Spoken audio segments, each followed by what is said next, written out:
Hi everyone, we're going to be making these delicious buttermilk biscuits today. Let's get started. Okay, for this recipe, very simple 3-ingredient recipe. I use white lily flour. I love this flour. This makes your biscuits very light and fluffy. I have shredded up frozen butter. You can use salted or unsalted butter. And I used a cheese shredder for this, but you can cut up butter in cubes for this recipe, a whole stick. Okay, I put a little flour here on the surface when we get our dough ready. I use this white lily flour, and I use it because it is made from 100% soft winter wheat, which makes it has less protein in it and it has less gluten in it. It's not gluten free, but it makes the whatever you're making, it makes it lighter and fluffier. So we're gonna start out with 2 cups of this flour. This will make about 6, maybe 7 biscuits. And I like to spoon it in so it won't get air pockets in it. And then I just take a knife or a flat spatula, top it off. 2 cups.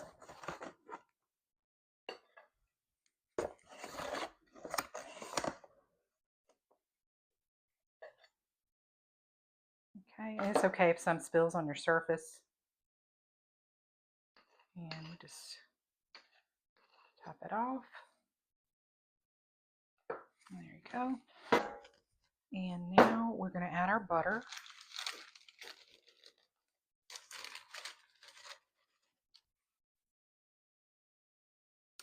Okay, a lot of people like to use their hands to mix this up, which is fine. You can use your hands, or you can use, this is before we add the milk. You can use your hands, or I have this dough whisk. I saw someone using this the other day, and I just had to have one, and it works really well. And you've heard people say, you may have heard people say not to overwork the dough, and that's true, but you don't want to underwork it either. You really need to mix it up, but you know, you don't have to beat it or anything like that. You just want to mix it up, and it just has a little bit of a crumbly cornmeal type texture maybe. Okay. All right. Now we're going to add our buttermilk. So that's 1 cup of buttermilk.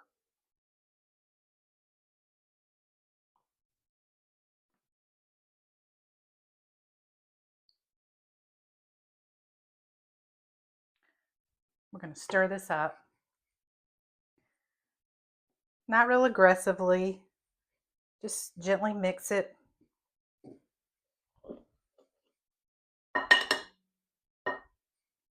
Okay. And then you just dump this out onto your surface.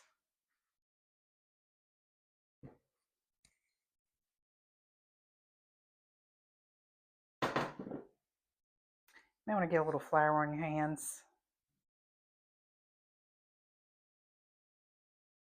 And you just start working it a little bit. You know, just kind of patting it together.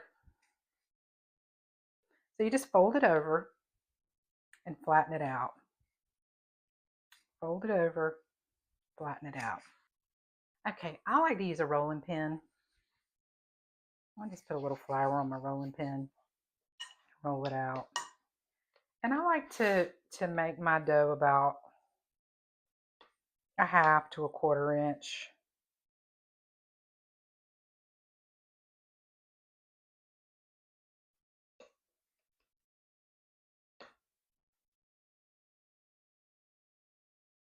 So you just work with it a little bit. And you want to put a little bit of, I put a little bit of flour in a dish just to dip my cutter, my biscuit cutter into. Just makes it easier. So you just kind of go to the corner here.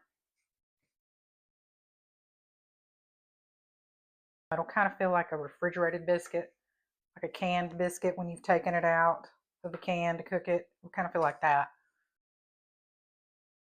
My grandmother Maggie was known for her biscuits, and I used to watch her. She would just spread out flour on the table, mix the buttermilk. I think she did it all by hand, and lard. I remember her using lard, and I was just fascinated by that. And her biscuits were so good. She brought them to every function. That was her thing. And then there's one more, and you can just kind of roll that up if you want, or you can make it a round biscuit, whatever you want to do. I'm not going to use the cutter for this one. I'm just going to kind of form it. Okay, they're ready for the oven. It was in a 450 oven for about 15 minutes, and we'll be right back. Okay, we just took them out of the oven. They look so good. Just melt about a half a stick of butter.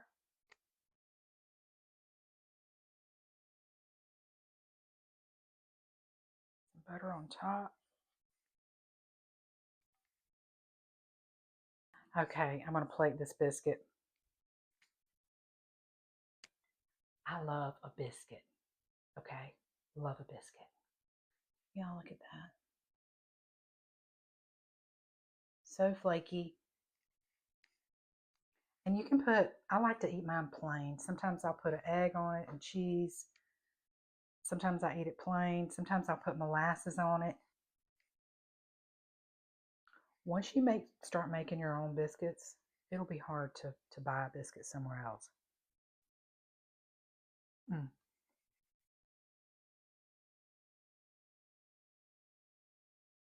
They're delicious. If I can do this, anybody can do this. Thanks for watching, y'all. I appreciate you bearing with me. I'm a little bit of a messy cook, but it's the taste that matters, right? Take care.